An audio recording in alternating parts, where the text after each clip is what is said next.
This channel does not promote any violent, harmful, or illegal activities. All content provided by this channel is meant for an educational purpose only. একটা কথা কিছুতেই বুঝতে পারছিলাম না। আচ্ছা, একটা এরকম রাজ্য দেখান তো যার বর্ডার নেই। বর্ডার তো থাকবেই, বর্ডারের ওপারে হয় রাজ্য থাকবে অথবা অন্য কোনো দেশ থাকবে, এর বাইরে তো কিছু হবে না। তবে আরেকটা কথাও এবারে বুঝতে পেরেছি, জানেন তো, না বোঝা বিষয়গুলোর সঙ্গে বোঝা বিষয়গুলো জড়িয়ে থাকে, তো সেটা বুঝতে পেরেছি। এটা বুঝতে পেরেছি যে মুখ্যমন্ত্রী বলার পরেও পুলিশ কেন সব বুলেট বা বন্দুক উদ্ধার করতে পারছে না।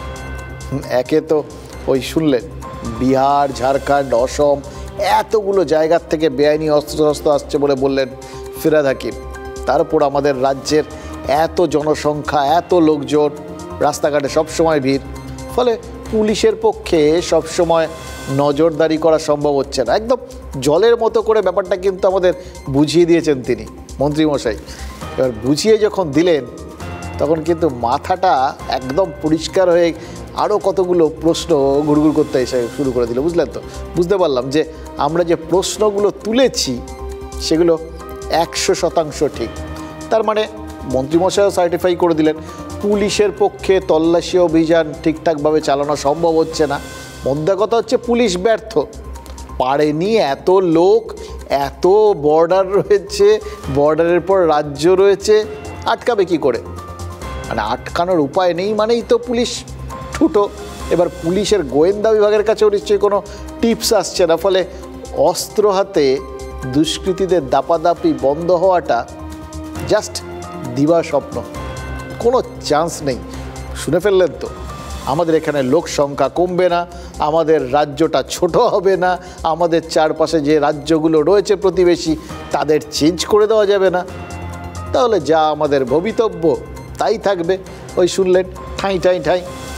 1978 সালে প্ল্যানেট অফ দ্য এপস নামে একটা সিনেমা মুক্তি পেয়েছিল, মনে পড়ছে, জানেন তো। সেই সিনেমায় একটা ভবিষ্যৎবাণী করা হয়েছিল, মানুষ নাকি একদিন আবার অসভ্য হয়ে যাবে। আর দুনিয়া জুড়ে কারা রাজত্ব করবে জানেন? বানরেরা। এবার বানরের কথা তো বলতে পারবো না, কবে তারা রাজত্ব করবে সেটার জন্য আমরা দেখে যেতে পারবো কিনা সেটা ঠিক জানি না। তবে যা চলছে তাতে কিন্তু মনে হচ্ছে যে এ রাজ্যে আইন শৃঙ্খলা, পুলিশ প্রশাসন সব কিছুই একদিন কোথাও গিয়ে অন্ধকারে চলে যাবে। চোখের সামনে শুধু দিনের আলোয় দাপাদাপি করে বেড়াবে বন্দুক হাতে কিছু দুষ্কৃতী। তারা সোনার দোকানে ডাকাতি করবে, রাস্তার সিগনালে গাড়ি থামিয়ে গুলি করবে, যখন ইচ্ছে যাকে ইচ্ছে গুলি করবে। দেবে কি বলছি, অলরেডি তো এগুলো আমাদের রাজ্যে হচ্ছে। এই যে মাইকেল মধুসূদন, তিনি 200 বছর আগে একটা প্রহসন লিখেছিলেন, একেই কি বলে সভ্যতা। কি দূরদৃষ্টি সম্পন্ন ছিলেন ভাবুন তো। তবে আজ যদি বেঁচে থাকতেন না মাইকেল মধুসূদন দত্ত, আমি শিওর এরকম প্রহসন লিখতে লিখতে তার কলমের কালি ফুরিয়ে যেত, কিন্তু সভ্যতার কুল কিনারা খুঁজে পেতেন কিনা সন্দেহ। আচ্ছা, বাংলার এই হাল হলো কি করে বলুন তো? দিল্লি দখলের ভোট তো কিছুদিন আগে মিটে গেছে। বাংলা থেকে সবাই তো দিল্লি যেতে চেয়েছিলেন, তৃণমূল, বিজেপি, কংগ্রেস, সিপিআইএম, সব দলের তো লক্ষ্য ছিল দিল্লি যাওয়া, দিল্লি চলো। একটা রাও চারপাশে শোনা যাচ্ছিল। এবার নেতারা দিল্লির দিকে এতটাই রাজ্যটাকে এগিয়ে দিলেন যে রাজ্যটা কি এক যুগ আগের উত্তরপ্রদেশ আর বিহার হয়ে গেল। উত্তরপ্রদেশে কিন্তু এই যোগী আদিত্যনাথের সরকার আসার আগে খুলে আম গুন্ডাগিরি চলতো, কিন্তু যোগী এসে এসব অনেক সামলে দিয়েছেন। গ্যাংস্টারদের জেল নয়তো এনকাউন্টার, একদম ওনার সোজা থিওরি। এটা নিয়ে প্রচুর বিতর্ক আছে, কিন্তু এটা অস্বীকার করার উপায় নেই, উত্তরপ্রদেশের শান্তিও অনেকটাই ফিরেছে, বাহুবলী রাজনীতিটা বন্ধ হয়েছে। আর বিহারে অস্ত্রের কারবার বন্ধে পুলিশ লাগাতার অভিযান করে ওখান থেকে কিন্তু অস্ত্রের কারবারিদের মানে বেঁচে থাকাটা সমস্যা করে দিয়েছে। তাই কি দুষ্কৃতী আর অস্ত্র কারবারিরা এখন ওই বাংলামুখী?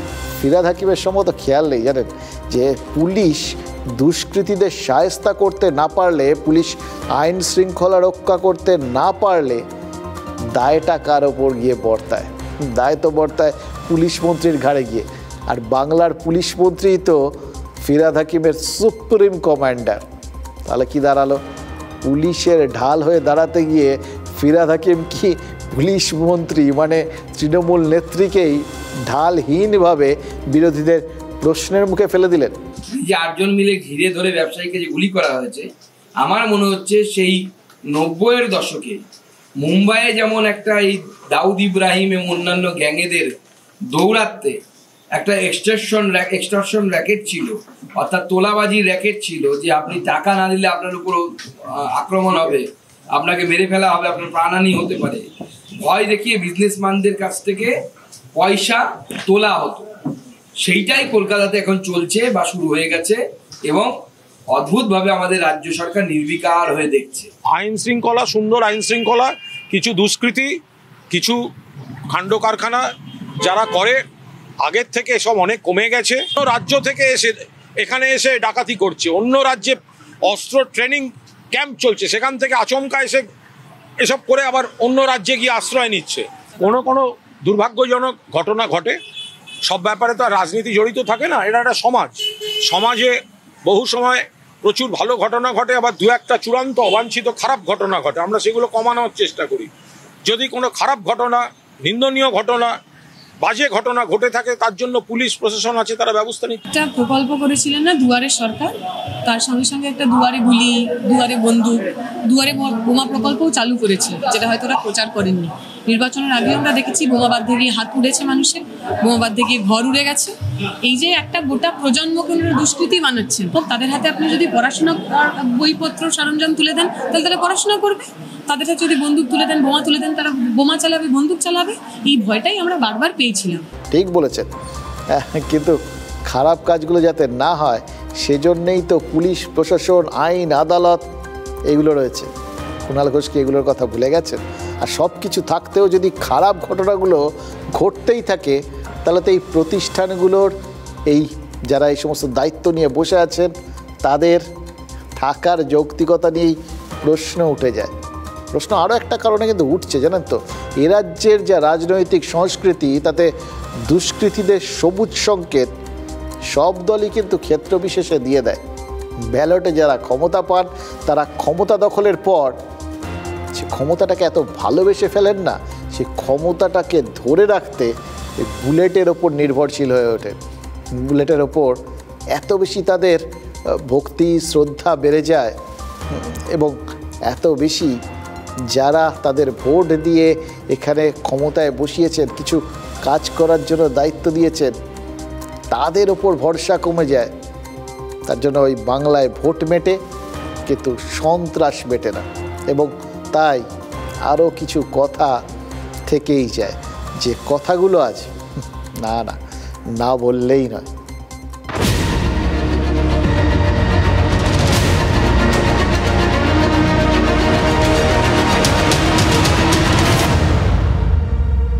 দেখুন, রাজ্যের 29টা আসনে জেতা হয়ে গেছে, মানে ভোটারের ভক্তি পেয়ে গেছে তৃণমূল, মানতে হবে তো।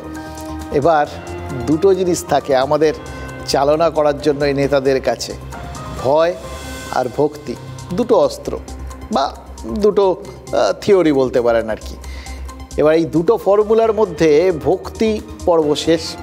ভক্তিমূলক গান আমরা সবাই গেয়ে ফেলেছি, যার যেখানে জেতার তারা জিতে গেছেন। এবার ভক্তির যদি ঘোড়া শেষ হয়ে গিয়ে থাকে, তারপরেও তো আমাদের দাপটে রাখার ঘোড়াটা সেটা পূর্ণ থাকার দরকার, নাহলে তো আবার কে কোথায় ছিটকে বেরিয়ে যাবে, উল্টোপাল্টা করবে, মেনে নেওয়া যায় নাকি? সুতরাং ভক্তি আদায়ের পর এবার কি ভয় দেখানোর পালা। যত ভয় তত আবার এপাশে ভক্তি বাড়বে, এই ভয় আর ভক্তির খেলা চলবে। দেখুন, ভোটে জেতার পর নেতারা ভিক্টরি সাইন দেখান, মনে আছে তো? V for vote, V for victory. আরও একটা জিনিস আছে, ভি ফর ভায়োলেন্স, হিংসা। আর ভায়োলেন্স যত জোরদার হবে ততই বাড়বে ভয়। সেই নকশাল আমল থেকে শুরু, বাম আমল হয়েছে, এবার তৃণমূল জমানা। এবং মনে হচ্ছে ওই ব্যাটন যেরকমভাবে একজন আরেকজনের হাতে দিয়ে দেন না, রিলেরও দৌড়ে দেখবেন, একজন দৌড়ে এসে আরেকজনের হাতে ব্যাটন দিলেন, তিনি দৌড়তে থেকে আরেকজনকে দিলেন, ব্যাটনটা ঠিক একই রকম থাকে, একটাই ব্যাটন। এখানেও সেরকম বাম আমল হয়ে তৃণমূল। এবার বিরোধী দলের কর্মীদের বাড়িতে সাদা থান পাঠানোর রেওয়াজটা কিন্তু এরকমভাবেই একটা ট্র্যাডিশন হয়ে গেছে, আগেও হয়েছে, এখনও হচ্ছে। সব কিছুর পেছনেই তো একটাই কারণ, ওই ঠাঁই ঠাঁই শব্দ বা সাদা থান, উদ্দেশ্য তো একটাই, ভয় দেখানো। বাম আমলে কংগ্রেসকে ভোট দেওয়ায় হাওড়ায় 2 ভোটারের হাত কবজির থেকে কেটে নেওয়া হয়েছে বলে অভিযোগ তোলা হয়েছিল। আর তৃণমূল ক্ষমতায় এসে তারা তো বলেছিল বদলের পথে হাঁটবে, বদলা নয়। অনেক সময় তো আকার বদলে গেছে, তাই বদলটা বদলা হয়ে গেছে, জাস্ট একটা আকার জুড়েছে। সময়ের সঙ্গে সঙ্গে তৃণমূলের সেই রেজলিউশন মানে শপথটাও বদলে গেছে। বিজেপি নেতারা বলছেন বিভিন্ন জেলায় তাদের কর্মীদের ওপর অত্যাচার চলছে। অত্যাচারের মাত্রা কীরকম জানেন? যে অভিযোগগুলো শুনছি, সিরিয়াসলি বলছি, মনে প্রাণে চাই সেগুলো অভিযোগই থাকুক, বাস্তবে যেন সেগুলো না ঘটে থাকে। কারণ যদি ঘটে থাকে নিজেদের ওপর খুব খারাপ লাগবে। কোথায় আছি আমরা? কোচবিহারে নাকি বিজেপি কর্মীর অন্তঃসত্ত্বা স্ত্রীর পেটে লাঠি পড়েছে, অভিযোগ বিজেপির। কারা হামলাকারী? তাদের অভিযোগ তৃণমূলের লোকেরা। আবার পূর্ব মেদিনীপুরের এগরায় বিজেপি নেতা স্ত্রীকে নাকি পার্টি অফিসে তুলে নিয়ে গিয়ে ধর্ষণের চেষ্টা হয়েছে বলে অভিযোগ করা হয়েছে। এক্ষেত্রেও অভিযোগ বিজেপির, টার্গেট তৃণমূল। আগে তো ঠিক এরকমই হতো। এবার এই পার্টির নামগুলোকে ভুলে জানতো, শাসক দল আর বিরোধী, একই অভিযোগ তো আগেও শোনা যেত। তখন হয়তো বিরোধীদের নাম তৃণমূল ছিল বা কংগ্রেস ছিল, শাসকের নাম হয়তো বাম ছিল, বা তারও আগে চলে গেলে তখন হয়তো শাসক কংগ্রেস ছিল। যারা অভিযোগকারী তারা বিরোধী, তারা হয়তো বাম ছিল। তো অভিযোগগুলো একই রকম তো ছিল, তাহলে বদলানোটা কি? 1 জুন ছিল শেষ দফার ভোট, 4 জুন রেজাল্ট আউট। তারপর 11 দিন পার, কেন্দ্রে সরকার গঠন হয়ে গেছে। কিন্তু বাংলায় ভোট পরবর্তী অশান্তি চলছে। উত্তর থেকে দক্ষিণবঙ্গ, কোথাও বিরোধীরা, কোথাও আবার আক্রান্ত শাসক দল। ভোটের পর থেকে বারবার হিংসায় তপ্ত দিনহাটা। শুক্রবার 2 নম্বর ব্লকের নিগমনগর এলাকায় বিজেপির কর্মীর বাড়ি ভাঙচুরের অভিযোগ, অন্তঃসত্ত্বা স্ত্রীর পেটে লাথি মারা হয় বলে অভিযোগ।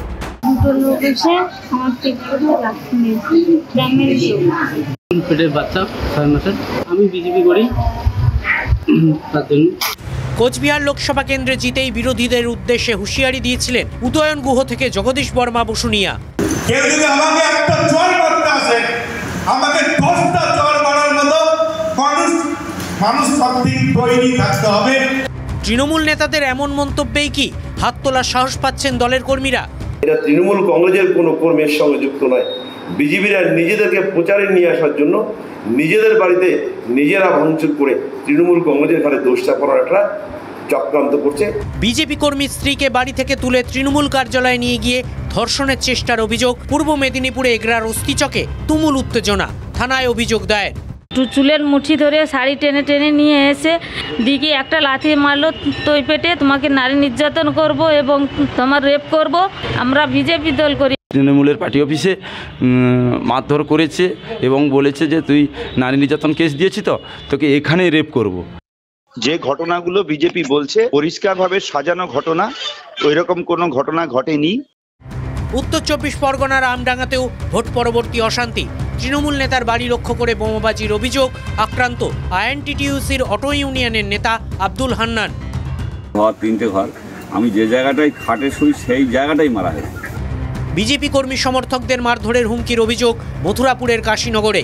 অভিযুক্ত কাশীনগর পঞ্চায়েতের তৃণমূল সদস্যের স্বামী। হুমকি দেওয়ার ভিডিও ভাইরাল সোশ্যাল মিডিয়ায়। কাশীনগর পঞ্চায়েত অফিসে দলীয় পতাকা লাগিয়ে পঞ্চায়েত দখলের দাবি তৃণমূল নেতার। পঞ্চায়েত আমাদের, বিজেপির মেম্বার অমূল্যে খাওয়াবো, যেদিন আসবে সেদিন মারবো। ভোট পরবর্তী অশান্তির পরিস্থিতি খতিয়ে দেখতে রাজ্যে আসছে বিজেপির 4 সদস্যের কেন্দ্রীয় প্রতিনিধি দল। অশান্তি ঠেকাতেই বাংলায় এখনো রয়েছে কেন্দ্রীয় বাহিনী, কিন্তু তারপরও ছবিটা যে কে সেই। দেখলেন তো, নেতা, সাংসদ, তার থেকে সাধারণ কর্মী, একদম নিচুতলার কর্মী, সবার মেজাজ কিন্তু একদম সপ্তমে বাঁধা। তাই জন্যই কি এই রকম অবস্থা হচ্ছে চারপাশে। এই অবস্থায় বিজেপির কেন্দ্রীয় প্রতিনিধি দল আসছে, কিন্তু সবার মেজাজ যদি এরকম সপ্তমে থাকে তাহলে ওই কেন্দ্রীয় প্রতিনিধি দল কাল রাজ্যে এসে কিন্তু বাধার মুখে পড়তে পারে, কালো পতাকা দেখতে পারে, গো ব্যাক স্লোগান শুনতে পারে, এমনকি আরও কিছু হতে পারে। কিন্তু খবরগুলো আমাদের কাছে খুব নতুন লাগবে না, জানেন তো। একই খবর তো বছরের পর বছর করতে করতে আমাদের অভ্যেস হয়ে যাচ্ছে, আর আপনাদেরও নিশ্চয়ই দেখতে দেখতে পুরো ব্যাপারটা অভ্যেস হয়ে গেছে। তবে হ্যাঁ, আমরাও এখন আগাম কিছু কিছু জিনিস আন্দাজ করতে পারি, কিন্তু বিশ্বাস করুন যেভাবে ভোট পরবর্তী হিংসাটা বাড়ছে, উত্তরোত্তর বাড়ছে, তাতে কিন্তু আশঙ্কা হচ্ছে এই কেন্দ্রীয় দল তারা এসে না আরও বড় বিপত্তির মুখে পড়ে। 2021-এ ভোট পরবর্তী হিংসা খতিয়ে দেখতে রাজ্যে এসেছিল জাতীয় মানবাধিকার কমিশনের প্রতিনিধি দল, তারা আক্রান্ত হয়েছিল। এক পর্যবেক্ষকের মূল্যায়নে লেখা ছিল কি জানেন? বাংলায় আইনের শাসন চলে না, শাসকের আইন চলে। সমস্যাটা হচ্ছে দুর্নীতির তদন্তে কেন্দ্রীয় এজেন্সি সক্রিয় হলেই যুক্তরাষ্ট্রীয় কাঠামোয় আঘাত লাগে। আইন শৃঙ্খলা তো রাজ্যের অধিকার, এই বলে সংবিধানের পাঠ পড়ানো হয়, কিন্তু ভোট পরবর্তী হিংসা সেটা সামলানো তো রাজ্যের অধিকার, রাজ্যের দায়িত্ব। এই কর্তব্যটা যখন স্মরণ করিয়ে দেওয়া হয় তখন জবাব আসে দুটো। প্রথম জবাব, ভোট পরবর্তী কোনো হিংসাই হয়নি, আর যদি হয়ে থাকে সেটা বিরোধীদের অন্তর্কলহ। আর দ্বিতীয় জবাব, আরে রাজ্যে তো এখনও কেন্দ্রীয় বাহিনী রয়েছে, হাইকোর্টের নির্দেশেই রয়েছে, বাহিনী করছে এটা কি? এটা ঠিক প্রশ্ন, বাহিনী করছে এটা কি? আচ্ছা, ভোট মেটার পরে এই বাহিনীকে রাস্তায় দেখেছেন? কেউ দেখেছেন? দেখেননি, কারণ রেজাল্ট বেরোনোর পরেই আদর্শ আচরণবিধি প্রত্যাহার করে নিয়েছে জাতীয় নির্বাচন কমিশন। রাজ্যের আইন শৃঙ্খলা রক্ষার ভার আবার রাজ্যের হাতে ফিরে এসছে। তার মানে কেন্দ্রীয় বাহিনীর নিষ্ক্রিয়তার দায়ও কিন্তু এখন রাজ্যের প্রশাসনের ওপরেই বর্তায়, কারণ তারা যতক্ষণ না বলছে কেন্দ্রীয় বাহিনী না কোথাও যেতে পারে, না কোনো ব্যবস্থা নিতে পারে। কিন্তু দায় নেওয়ার মানসিকতাই যদি থাকতো তাহলে বিরোধী দলের ভোটারদেরও তো শাসক দল এ রাজ্যের মানুষ হিসেবেই গণ্য করত। তা তো হচ্ছে না। যা হচ্ছে শুধু একটাই জিনিস, ভোট পরবর্তী হিংসা। আগে বাংলায় বর্ষার পরে ম্যালেরিয়া, ডায়রিয়া এই সমস্ত হতো, এখন বর্ষায় ডেঙ্গি হয়, বসন্তে পক্স হয়, আর ভোটের পর হিংসা হয়। এগুলো সব কিছুই আমাদের মানিয়ে নিতে হবে।